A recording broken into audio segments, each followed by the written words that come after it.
The following is a production of Texas Lutheran University. For more information, please visit tlu.edu. We applied for and received a lecture through a program called the Harlow-Shapley Lecturer Program, run by the American Astronomical Society. And the idea behind this lecture series is to bring astronomy to places other than the main focuses where the large universities are, to the smaller universities, and get out to the general public. So as a centerpiece of all these visiting lectures, we have to do a public lecture for the general public. Get to do a public lecture. You get to. That's it. And that's most of the people who sign up, not all, but most, I think, the ones they care most about is this right here, talking to the general public about it. So I'm thrilled to have Dr. Caty Pilachowski, I keep wanting to say Pilachowski, perfect. Pilachowski, in from Indiana University, where she's a professor of astronomy and holds the Daniel Kirkwood Chair. She had her BS in physics at Harvey Mudd out in California, and a PhD from the University of Hawaii. So rough going there, rough place to go do your PhD. Right at the beginning of some of the famous telescopes out there, so great time to be out in Hawaii. Your postdoc was at University of Washington, so she's kind of gotten around a little bit, so Seattle, and focuses primarily on studying the evolution of stars and the chemical history of the Milky Way. So again, near and dear to my own heart, that's the kind of work that I do. So I'm going to let her get started with stars, cities of the Milky Way. All right, thank you so much. You're welcome. Turn this on so you can hear me. You can hear me okay? Good. If it's too loud, say so. If it's too soft, say so. It's always a pleasure for me to come to talk about this work because I have been working on globular clusters for a long time now, and I just love them. They're beautiful to see in a telescope, and they tell us such a wonderful story about so many parts of astronomy that when I can talk about them, I can share all kinds of things about what we have learned about the universe and how we learn it using these beautiful, beautiful star clusters. So I want to talk about these star cities of the Milky Way. And what I want to tell you about specifically is how these star clusters help us really to answer some very fundamental questions about ourselves, where we come from, how we got here. They tell us about the structure of the Milky Way, our own galaxy. How does it put together, and how was it formed? They tell us about the evolution of stars. How do they begin? How do they end? And what happens in between? They tell us about the origin of the chemical elements. I love talking in a lecture hall with a periodic table because I'm not a chemist, I'm an astronomer, but my research is about where these all come from. And it's really, I love being able to point to it and say, now if we want to talk about tin, here's what but I'm not going to do that tonight, I promise. And then they tell us, the globular clusters tell us about the origins of galaxies, really getting us back to the very beginning of the history of the universe. And so these are fossils that really formed at the beginning and tell us about what was the universe like 13 billion years ago. There aren't too many ways to find out about that, but these star clusters are amongst the best ways to find out. I really want to focus on not just any kind of star cluster, but on globular star clusters. So we have lots of star clusters in the Milky Way. You certainly have seen the Pleiades in the evening sky. It's a beautiful cluster, but it's not the kind I'm talking about tonight. I want to talk about these old, massive clusters, the globular star clusters that are big, contain millions, in some cases, millions of stars, not like the little wimpy things that form in the galaxy today. So I want to first talk about what they are, what we know about them, what we can learn from them, and where they come from. In the process, answering some of those fundamental questions, or at least taking us further toward answers to those fundamental questions. So first, what is a globular cluster? Well, it's a lot of stars, anywhere from maybe 100,000 up to a few million stars. They form together in a relatively short time in a very massive cloud of gas and dust. Not so much dust, lots of gas. They form together, and then gravity basically pulls them into a ball. There are enough stars that they are completely self-gravitating, and they hold themselves together with a higher density of stars in the middle and a decreasing density of stars outward from the middle. So they're basically balls of stars that orbit around the galaxy, around all galaxies in the universe. And it's these balls of stars I want to talk about tonight. So they come in a variety of sizes and shapes. I'm going to show you a few examples of some of my favorites. Their sizes are typically about 10 light years in diameter. Some are bigger, some are smaller. But let's put that in perspective. The sun from the Earth is about 8 light minutes away, so it's quite nearby. The distance to the nearest star from the sun is about 4 light years. So these things are maybe twice, maybe 3 times the distance between the sun and Alpha Centauri, our nearest neighbor star. But in that space, we have 1 million stars, a few 100,000 stars, and just incredibly much higher density of stars than we have here in the local volume of the galaxy. And so lots and lots of stars, many, many, many stars. These clusters are old. We've never really found a young one. We found some young clusters that might eventually become globular clusters, but they're never quite right. They're never quite as big. And they're not very close. They're fairly rare. There are about maybe 200 in the entire Milky Way galaxy, and the closest are something like about 10,000 light years away. So they're not nearby. And that's not surprising because they're relatively rare. Here's a picture of, or 3 pictures of some of my favorites, and we'll see some of these pictures again. But just imagine first what it would be like to live on a planet circling one of the stars, one of the millions of stars in a globular cluster, with all of these other stars so nearby. It would really be quite amazing. There's something like 100 stars per cubic light year. Remember, it's 4 light years to our nearest neighbor star after the sun. So there are many, many, many stars in the night sky.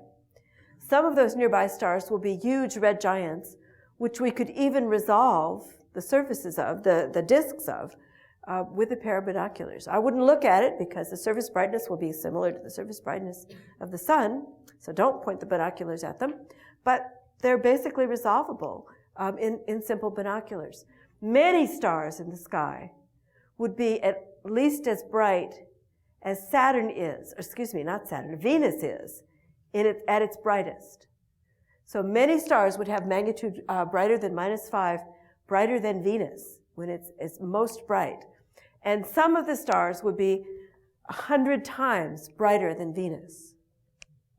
Just imagine what that sky must look like. It would be quite amazing. If I could get in a spaceship, I would go just to see that because I think it would be incredible. The globular clusters have sort of been known for a long time. The biggest one in the Milky Way is a globular cluster in the constellation Centaurus. It's known as Omega Centauri, and that's because it was actually discovered in antiquity. It was known to the ancients, and it was named as a star, Omega Centauri, one of the brighter stars in the constellation Centaurus. And it wasn't until the telescope was invented that astronomers began to understand that it wasn't just a star. Once the telescope was invented, it took something like 55 years before the first globular cluster was known to astronomers. That was Messier 22 in the constellation Sagittarius, discovered by Abraham Illy. So it took quite a while, but once the first one was discovered, many, many more came along. Edmund Halley actually, I think, took a trip to Egypt in the latter part of the 17th century with a telescope and was the first to resolve my favorite cluster, Omega Centauri, which I will be talking about tomorrow at great length. He was the first to resolve it into stars. Imagine pointing your telescope at this star, what you thought was a star, and suddenly finding that it's actually, from what telescope he could see, hundreds to thousands of stars, actually millions of stars. But over the next couple of 100 years, many more globular clusters were discovered. Herschel, famous English astronomer, discovered 37 of them. There are really a lot in the sky. And he was the one who gave them the name globular clusters.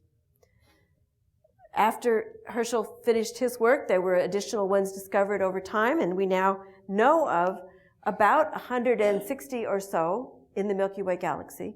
We know there are more that we can't see because they're hidden behind the clouds of dust in the plane of the Milky Way galaxy. But we think it probably contains about 200. And we can make that estimate because we know how many there are on this side of the galaxy, and there have to be about as many on the other side of the galaxy. The best place to look to see globular clusters is in the constellations of Sagittarius, Ophiuchus, and Scorpius. So once it becomes summertime, pull out your binoculars and take a look. They really are magnificent objects. But those constellations, which are toward the center of the Milky Way galaxy, have a large number of our own globular clusters and are really a lot of fun to look at. That's hard to see, isn't it? Can you sort of see that? Okay, sort of. All right. So what are some of the mosts that have to do with globular clusters? Messier 4 is the closest, discovered by Messier, the French astronomer. It's one of the sort of average kinds of globular clusters in the Milky Way. It has the size of about 8.5 light years, about 63,000 stars, and a distance of about 6,500 light years. Palomar 14, discovered much, much later, is the most distant of the known Milky Way globular clusters. It's at a distance of about a distance of about 236,000 light years, so it's a long way away. It's only about 24,000 stars. It's a fairly small globular cluster, but it's very spread out. It's not tightly condensed, tightly held together like the Milky Way, the clusters that are near the disk of the Milky Way. Because it's so far out, it's not subject to the strong tidal forces that tend to separate the stars and pull them apart. So even though it's very low density of stars, it's managed to survive because it's way out there where there isn't much tidal force. But it's the most distant of our globular clusters. Pal 14 is also the biggest. That's simply not the most massive, but simply the one that occupies the largest volume of space because its stars are so spread out. The smallest globular cluster is a fairly large one, NGC 6528. It's located near the center of the Milky Way, and you can see all of these stars in the background field, foreground and background together. It's located in a very crowded region of the sky near the galactic center. It's very small, only about 3 light years in diameter, fairly massive, 130,000 stars, and fairly close to the center of the Milky Way, at a distance from us of about 20,000 light years. And you can see how tight it is, how centrally concentrated those stars are. It needs to be in order to survive in that gravitational potential at the center of the Milky Way, where it very likely would be ripped apart if it wasn't so tightly, the stars weren't so tightly packed together. My personal favorite is Omega Centauri, the one from antiquity, that is the most massive globular cluster in the Milky Way. It has a mass of about 2 million stars, and pretty big. It's about 23 light years in diameter and a distance of about 16,000 light years. So it's not nearby, but it's big and bright. So bright that we can see it, as the ancients did, with the naked eye. The least massive is NGC 6366, which is fairly spread out, but only has about 10,000 stars. So it's a very, very low mass globular cluster, and not so far away as at least some of the others. So there are a wide range of globular star clusters in the Milky Way. Let's talk about where they are. So here is the Milky Way. I like to talk about the Milky Way too. You've all, I hope, have seen the Milky Way. Is it everyone seen the Milky Way in the night sky? Most of you, I think. Okay. It's beautiful, and summer will be coming soon when the Milky Way is up in the evening. When I go observing, it's the thing I like to see the most because it's so beautiful to see it cross the sky and to see the dark lanes of the dust clouds. It's just absolutely magnificent. But here it is, at least near the area near the center of the Milky Way. From a dark site with good eyesight, you can see an awful lot of stars in the Milky Way. With binoculars, you can see an astounding number of stars. But we can't understand the Milky Way very well from inside the Milky Way. So we really want to get some sense of what it's like. Well, the Milky Way, our galaxy, is a disk a disk of stars. And we're located in the disk, I guess I should do it this way, about 2/3 of the way out from the center in a very thin plate of stars. And in the center is a large bulge of stars that sticks up above and below the plane.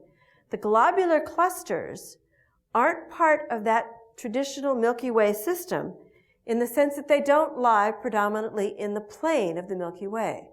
The globular clusters occupy a largely spheroidal volume, a spherical volume that surrounds the Milky Way. Above the plane, in the plane, below the plane, throughout that whole volume of space are these very large, very beautiful star clusters. So how do we find out more about what the globular clusters have to tell us about the Milky Way if they're spread out like this? And this is my favorite part of the talk because I get to talk about Harlow Shapley, who was an astronomer at the beginning of the 20th century. He was brilliant. He worked at Mount Wilson in California for a while and then became the director of the Harvard College Observatory. He loved to give public lectures, and so when he passed, there was a fund created to support public lectures in his honor. But one of his main claims to fame is that he used the globular clusters to find out where the center of the Milky Way is. So exactly how did he do that? Right, I said this already. We want to measure the size and shape of the Milky Way, and it's the globular clusters that are going to let us do that. And what Harlow Shapley did was to use some newly discovered variable stars, which change their brightness periodically, in a very uniform way, brighter, dimmer, brighter, dimmer. If you can measure the period of these particular kinds of stars, the period of the brightness variations, that period is tied directly to the absolute intrinsic luminosity of the star. If you know the absolute luminosity and the apparent luminosity, just through the inverse square law in physics, you can calculate the distance. So this is what Harlow Shapley did, and he discovered where the concentration of globular clusters are. So here's a recreation of his work with modern data, and what I've done is made simply a chart showing the locations of all the clusters on a two-dimensional perspective, so squished onto a plane, and I've plotted all 160 or so of them here. The chart shows distance in light years, and I've put the sun, the green star, right here at 0 on the x-axis and 0 on the y-axis, and the dots are located in thousands of light years from the sun. Now, if you looked at that diagram, could you tell me where the center of the Milky Way probably is? Yeah, I think most of you are probably pointing right about there. And lo and behold, there it is. So simply by looking at the distances to the globular clusters, charting out where they are in the sky, we can find the center of the Milky Way. And this wasn't known at the time he did this work. And so he was able to, like Copernicus, who took us away from the center of our solar system, Harlow Shapley took us away from the center of the Milky Way and helped us establish our place is not the center, but around a star orbiting around the center of the Milky Way at a fairly substantial distance of about 26,000 light years. Now, that tells us where the center, it allows us to use the globular clusters to tell us about the Milky Way, something about the structure of the Milky Way, its location in space. I want to start talking now about the individual stars in the globular clusters, because they have a story to tell as well. And to tell that story, I want to create a star cluster diagram. And I want to show you sort of how this works. If we have a color image of a field of stars, we see that there are stars of many different colors. There's a red one, there's a blue one. This is a very bright one, that's a very bright one, but there are also very many dim stars here. And if we simply measure the brightness of each star and the color of each star and plot the brightness on one axis and the color on the other axis, and here I've taken a few stars and plotted them directly here. That one goes there, that one goes there. A bunch go in here. There are a bunch of little teeny faint red ones in here. We find that the stars define a very tight sequence. That is, that all of these stars lie along a curve. There are more stars at the bottom, a lot more faint stars than bright stars. You'll all agree with that, right? A lot more faint ones than bright ones, but they fall along sort of a diagonal in this diagram. There are stars that are bright and blue, and stars that are red and faint. And there's a long connection of intermediate stars that hold those together. So we want to make a diagram like this to understand something about stars. And I guess I want to explain first why stars fall along that narrow track. So we don't see a lot of stars up in the corners, down at the bottom. There are a sprinkle of stars, but the vast majority of stars fall along this sequence that we call the main sequence of stars. And again, this is a simple diagram. It's simply plotting brightness, the brightest stars at the top, versus color, or in fact, it's related to the temperature of the stars. These stars are cool and red and dim, and these stars are hot and blue and bright. The reason stars fall along this main sequence has to do with the energy generation in the stars. Stars produce energy by converting hydrogen to helium through nuclear reactions. The rate at which those nuclear reactions proceed depends on the temperature and density inside the star. And the temperature and density inside the star depends on the mass of the star. If the star is very massive, the internal temperature has to be high and the pressure has to be high in order to hold up the outer layers. And the high temperature, density, pressure cause the reactions to go very fast. So if a star is massive, it burns its energy very quickly and it is very bright. If a star is less massive, the central temperature and pressure density are low. The nuclear reaction proceeds very slowly.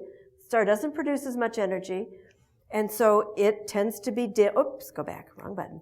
It is dim, faint, and in fact cool, also red. So most stars are cool and dim. There are many more cool, dim stars than there are big, bright stars, and massive stars are very rare. The lifetime of stars also depends on the mass of the star. So here is a sequence showing you the life cycle of the sun.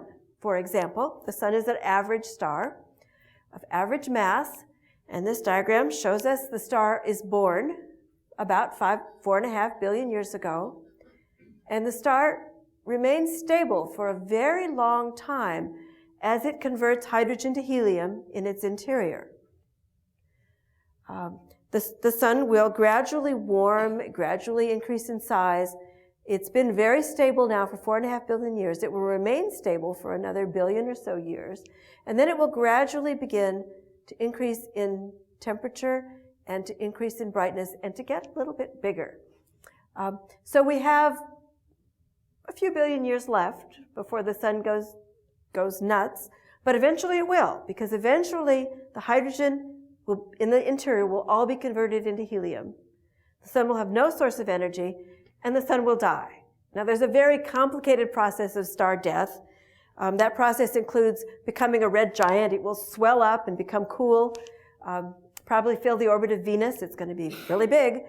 And then it will eventually blow off its outer layers, and eventually what will be left will be a small, very dim star where our sun is now. About half of its mass will get blown away, about half of its mass will remain small, dim, hot, pretty much dead. So stars spend the majority of their time in this stable phase, and then at the end they evolve fairly quickly to die, to become white dwarf stars. That's the sun. But if we look at a massive star, we see a different picture.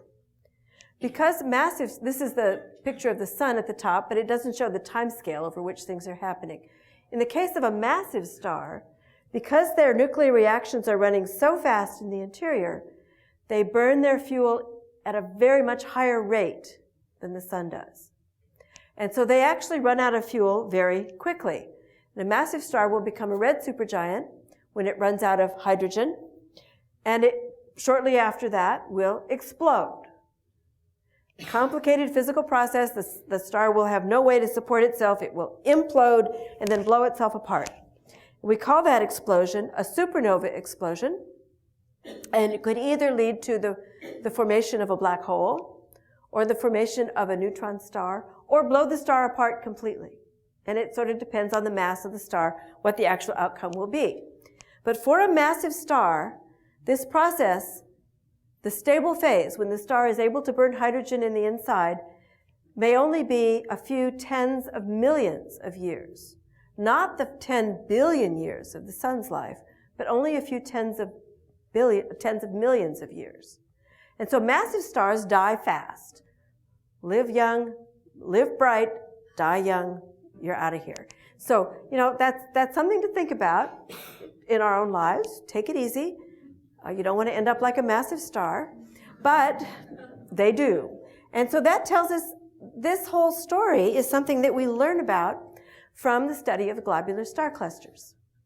So here is one of my favorite clusters again, and we can do the same thing. We can take the individual stars and plot them on a brightness, temperature, or brightness color diagram, and they form a rather odd-looking sequence like this.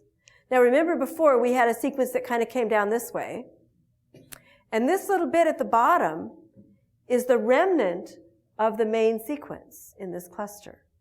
All the stars that are more massive have died already. What we see here are stars in the process of dying. These are stars that are just running out of hydrogen. These stars ran out of hydrogen just a little while ago. They swelled up and became red giant stars. For a little while, they're able to burn helium in their cores, and so they swell up and become red giants, and they come over here and they burn helium for a little while, but then they run out of helium, and they really do become white dwarfs after this point. So we can understand the evolution of stars by looking at these kinds of diagrams of star clusters. So for example, here are some typical ones for globular clusters. Some of you may have seen Omega 13 or Messier 13 in a telescope, or Messier 3. These are two prominent globular clusters. And you can see these giant branches on the cluster diagrams, both cases.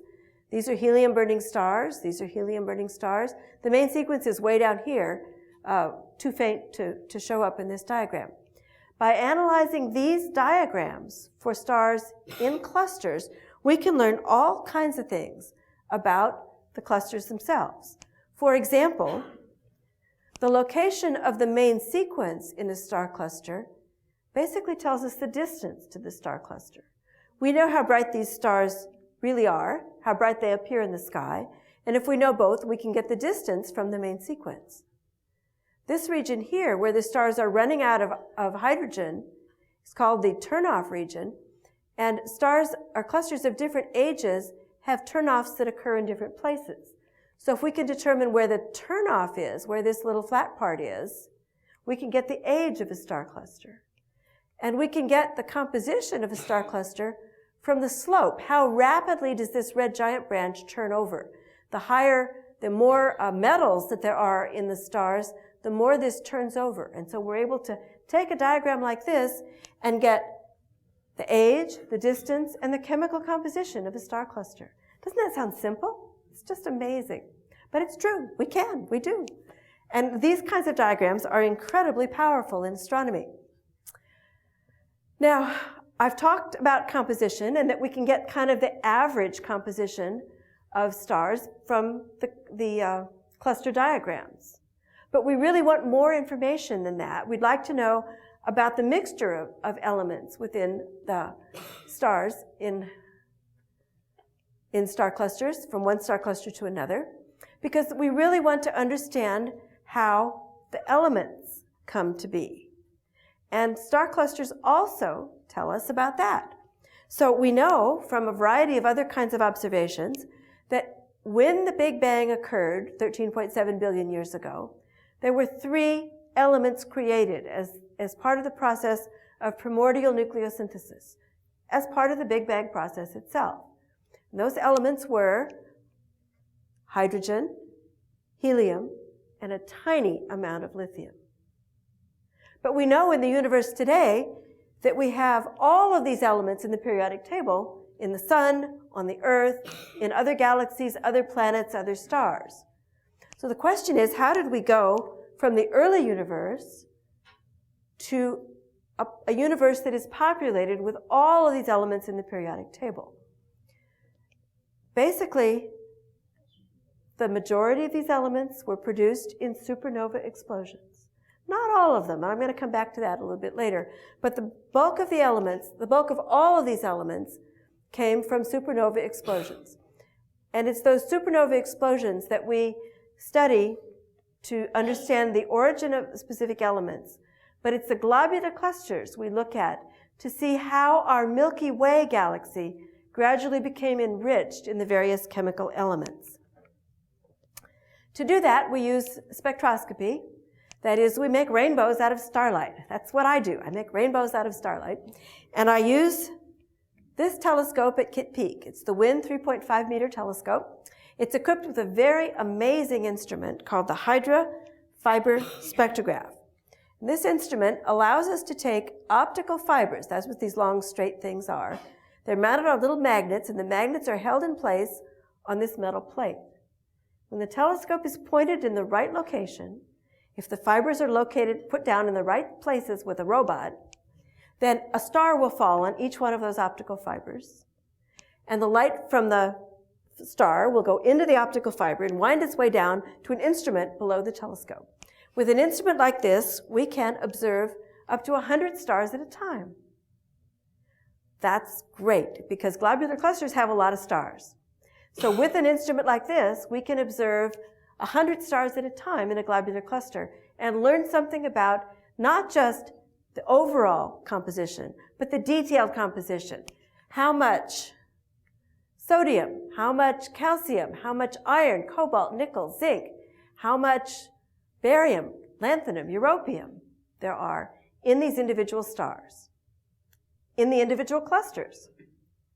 And then by comparing how the compositions change from young clusters to old clusters, we can learn about how the chemical enrichment has proceeded in the Milky Way, how the composition of our galaxy has changed over the last 13 billion years.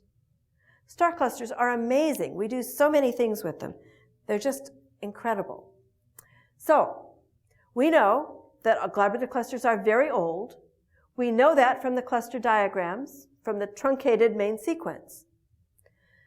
These clusters are fossils that tell us about the composition of the galaxy 12 billion years ago.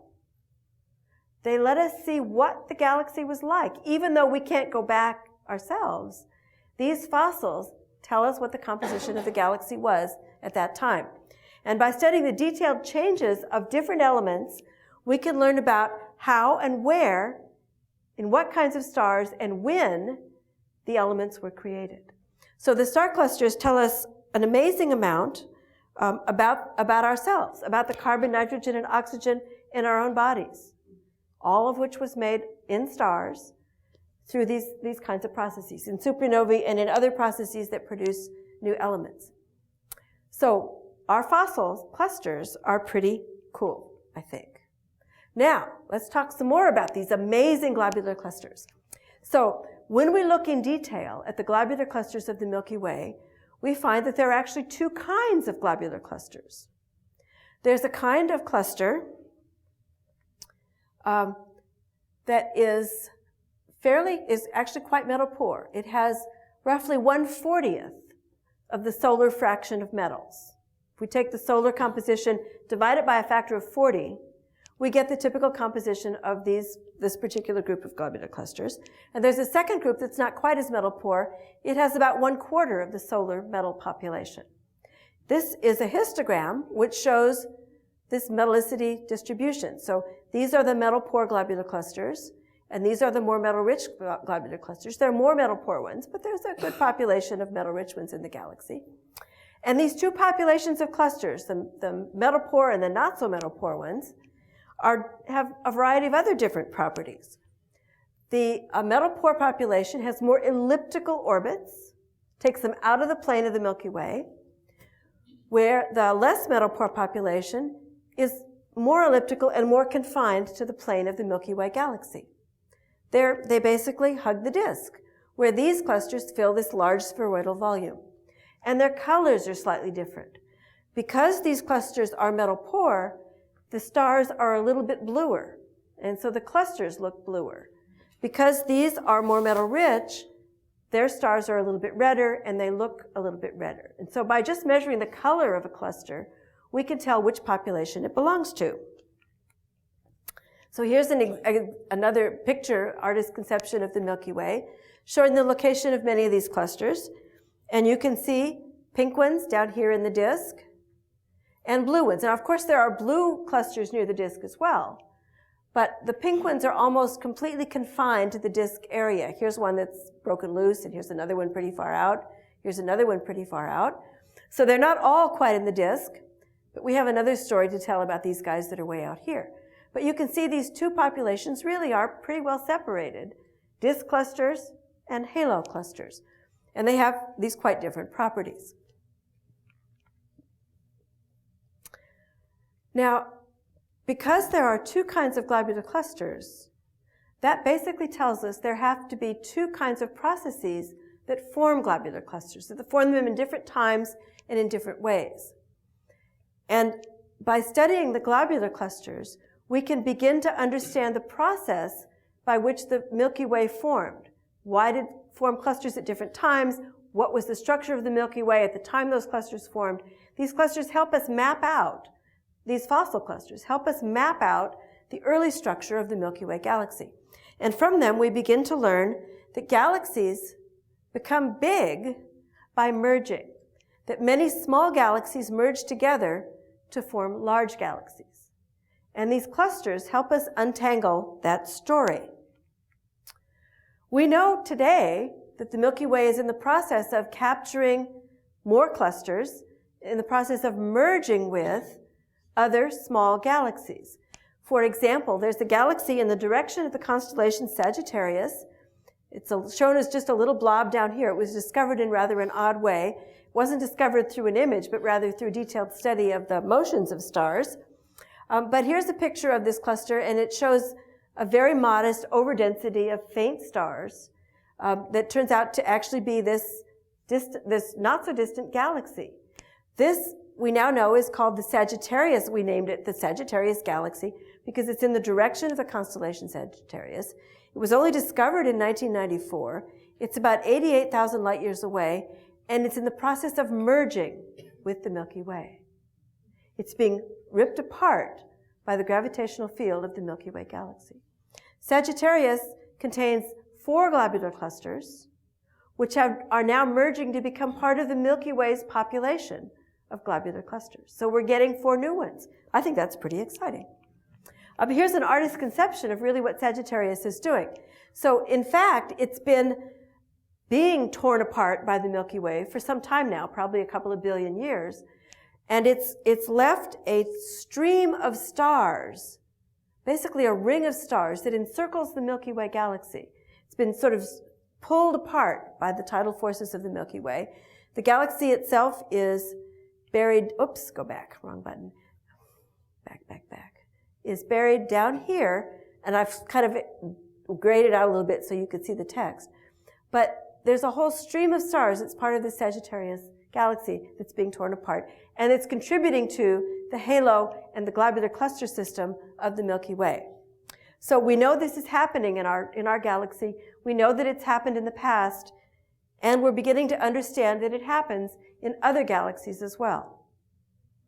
So not just the Milky Way has globular star clusters.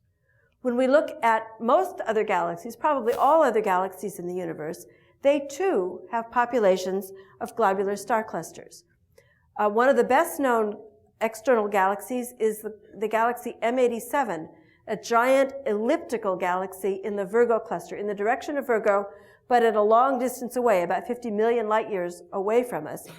And when we look closely at this galaxy, particularly those in the front, I'm sure you can see there are lots of little spots all through this image. Can you see those? Those are globular clusters. They're not stars. Well, they're balls of stars, but those are globular clusters that are part of the Virgo giant elliptical galaxy. This one, NGC 6460, also has, you can probably see these even more easily, just hundreds and hundreds of globular clusters are part of this galaxy system. So globulars aren't just here, they're everywhere in the universe, and they tell us some interesting things. This is the galaxy that has the most globular clusters, NGC 3311, and looking closely at this one, you can see thousands of little dots. All of these little dots are globular star clusters in this galaxy. There are more than 16,000 globular clusters that are in this galaxy. Milky Way has only 200. 16,000 in this galaxy. It's astounding. This galaxy is 176 million light years away. It's a long way away, but we can recognize our familiar friends, the globular clusters, even in this very distant, faraway galaxy. Now, we can do the same thing that we did with the stars with the globular clusters in other galaxies. So we can measure the color and the brightness of all of the individual globular clusters in these distant galaxies and produce the same kind of diagram we had before, brightness at the top, dim at the bottom, blue on one side, red on the other side, and plot all of the globular clusters in that diagram. It's not a difficult, well, it's a hard measurement to do. You have to do really accurate photometry, and these are really faint, and there's a big galaxy contributing light, so it's hard to get accurate photometry. It's not an easy thing to do, but you understand the principle. It's straightforward in principle how to do this. And when we do this, we find that other galaxies, just like the Milky Way, have two populations of clusters. They have a blue population of clusters and a red population of clusters. And I think you can see, my mind sees it, but that's because I want to believe it's there. I think you can see that there is kind of a bimodal distribution. There's a bunch of clusters here, and then there's kind of a valley, and there's a bunch of clusters here. So there really are two populations of clusters, a blue population and a red population, just like in the Milky Way. The blue population is associated with the halo, the outer parts of the galaxies. These clusters are more metal poor, and they're really old. The red population of clusters is associated more with the inner part of the galaxy. It's not quite as metal poor, and it's not quite as old. Two populations, two ways, two times in which clusters are formed in different conditions in these galaxies, just like in the Milky Way. So, where do globular clusters come from? What do we know about them that helps us understand the origin of globular clusters and what they tell us about the origins of galaxies? So the things we know, we've been talking about them for some minutes now. We know that globular clusters are old. We know that they're metal poor. They formed early in the history of the universe, before the metals were formed by a lot of supernovae. We know that all galaxies have globular clusters, and that they come in two types, red ones and blue ones. We know they formed early in the history of the universe, and that they're connected in some way to the early histories of the galaxies in which they inhabit. So what makes the blue globular clusters? The old blue clusters formed first. They formed as part of the process of galaxy formation. As the lumps of matter were coming together, probably the first things that formed were these globular star clusters. And as densities increased more uniformly, the galaxies began to form stars and to take shape. But these blue globular clusters were probably the first things formed as the galaxies themselves formed. So these old blue clusters trace the formation of the galaxy, the conditions in the galaxy when that galaxy first formed. The red globular clusters, which are a little bit younger, a little bit more metal rich, formed a little bit later. They formed as part of the merger process. As little galaxies merged together to form big galaxies, during that merger process, new globular clusters were formed. And they formed as red clusters. A little bit younger, a little bit more metal-rich, a little bit more centrally concentrated. Part of the merger process that allowed small galaxies to build up into big galaxies. So 2 formation processes. Now, we're beginning to be able to disentangle the history of the formation of galaxies, our own Milky Way, through the study of globular clusters, through the study of merging galaxies, through the study of streams and sort of other fossil remnants within the Milky Way.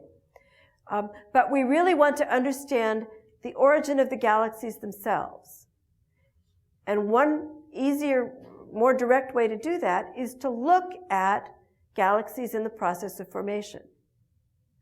In order to see galaxies in the process of formation, we have to look backwards in time, because galaxies formed long, long ago. But isn't the universe wonderful? Because we have a way to do that. When we look at great distances, we see the universe as it was 1 billion, 2 billion, 10 billion years ago. So by looking at very great distances, we can watch the process of galaxy formation from the very beginning to the present day. Recent, nearby universe, distant past. Unfortunately, in order to study the globular clusters in the earliest epochs of galaxy formation, we have to look long, long ago and far, far away. And that means they're faint. Very, very faint. So in order to carry the story further, astronomers need new toys. We love toys. Our telescopes are our favorite things. But today's telescopes aren't quite big enough to collect the light from these very, very faint, very distant globular clusters. So that means bigger telescopes. And not only bigger telescopes, but we have to look not just in optical light, but in infrared light. Because as we go back in time, we go back to a universe which was more compressed. And the light from those distant things has been stretched as the universe stretched. And that light arrives here on Earth when it gets here, arrives at infrared wavelengths. So we need to look with big telescopes at infrared wavelengths in order to study the globular clusters in the early galaxy. So that is 2 new toys that we're looking for. The first is the James Webb Space Telescope, which is now scheduled for launch in 2018. The old joke about Hubble was it was always 6 months to launch. Every month it was still 6 months to launch. And we're getting to that point with James Webb too. But it's presently scheduled in 2018. And NASA has expressed a very strong commitment, and the Congress has agreed that we will continue to fund, at least for now, the James Webb Space Telescope. But it will do specifically this problem. It has the instrumentation and the aperture to allow us to look at these very early globular cluster systems. Also, from the ground, we can build telescopes that are much larger, and the several institutions in the United States are interested in building 20 and 30 meter telescopes. Think about the size of this room for a mirror. They're pretty expensive. They cost about $1 billion each, but that's cheaper than James Webb, which is $8 billion, so we should be able to afford it. Anyway, 20 and 30 meter telescopes that have optics that allow for the correction of the distortions of the Earth's atmosphere. And with both of these instruments, James Webb and the Giant Segmented Mirror Telescope, we will be able to study these very, very distant globular clusters and learn about the origin of galaxies in the universe.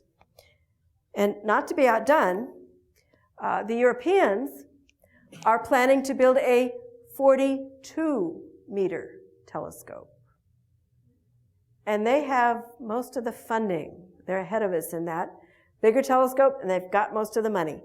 I don't know if that's still true after the most recent buyout for Greece, but whatever. They're still planning on building this thing.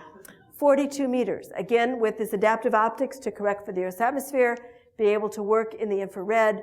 And this will also do amazing things to study the globular clusters and the merging and growth of galaxies early in the history of the universe. So life is exciting for astronomers. There are cool things happening. And these great toys, the ones we have today and the ones we want to build, really do allow us to answer some very fundamental questions about the origin of the universe, the origin of the elements, the origin of stars, about ourselves, about where we came from, how we got where we are today, why we're here tonight.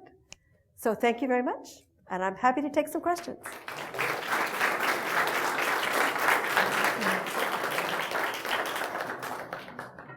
Yeah.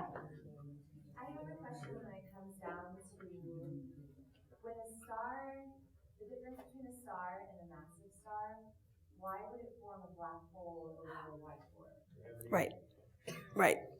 So, in a star that has a mass like the sun, the central temperature and pressure only permit nuclear fusion to the point that carbon and oxygen form. It doesn't go all the way to building iron through nuclear reactions. And the carbon and oxygen at the mass of the core of a low mass star have sufficient strength in the electrons to hold up against pressure. So there's not sufficient gravitational force to break the electron pressure that holds the star up. And so they don't collapse to become, don't implode the way massive stars do. In the case of massive stars, the pressure from the outer layers is so great that the electrons can't withstand that immense pressure, and the electrons just get forced together, and the whole thing kind of implodes.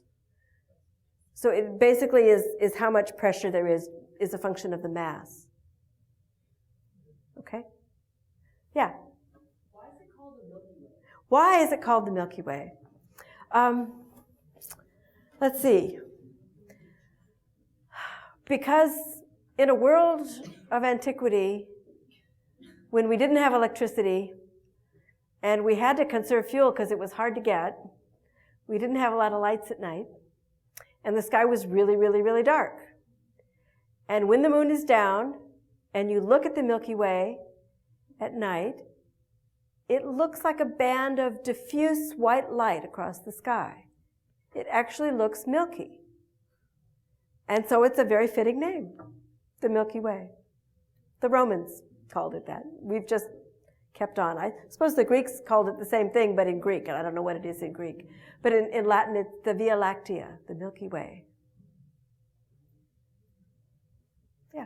I get the impression that these stars are very close together in these. Yes. Are there examples where one star merges with another or Yes. consumes another? Yes. There's a fascinating process in these star clusters, and I could go on for hours about star clusters, but because the central, the way the stars interact, as the individual stars, each star is kind of in an orbit around the center of mass of the cluster, and they're in fairly elliptical orbits. So they spend a lot of time out in the outer parts, but they come in and they move rapidly through the inner part. And because there's so many stars in the inner part, there are lots of interactions. Not necessarily collisions, but gravitational interactions.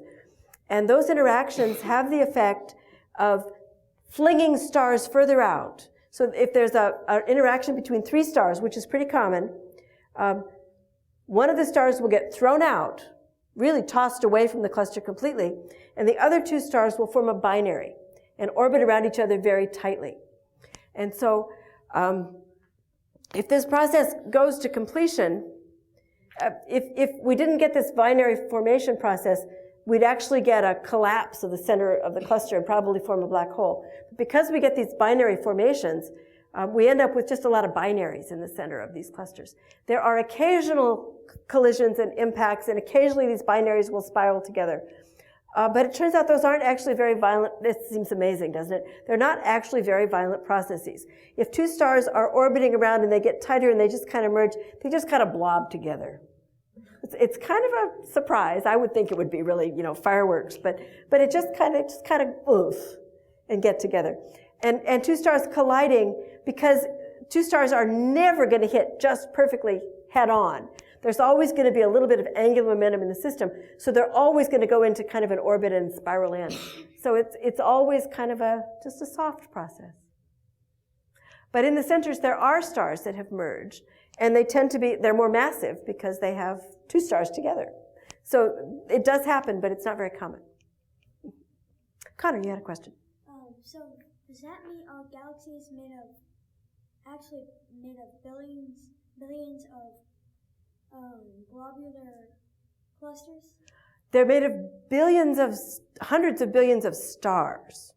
Not all stars are in globular clusters. So most of in the Milky Way, we probably have about, pick a round number, about 100 million stars that are in globular clusters.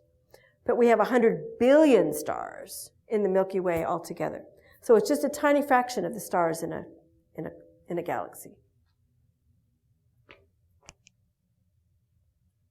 How far away can you currently see with telescopes like the HC, and how far away and how faint would we be able to see with a 30-meter? So that's a question that requires a longer answer than one would like to give. The most distant object we can see with present-day telescopes is a lensed object, which means that there's a very distant, very bright galaxy far, far, far away. And in between us and them is a massive cluster of galaxies. And that cluster of galaxies acts as a lens and basically focuses the light. And that makes it appear brighter than it is. So the most distant things we see are these lensed objects. They're very hard to find. They're very rare because the chance alignments are improbable. But aside from the lensed objects, with the deepest exposures we can get with Hubble, we see back, it's a big contest in astronomy, who's got the furthest away object. And now we're pushing sort of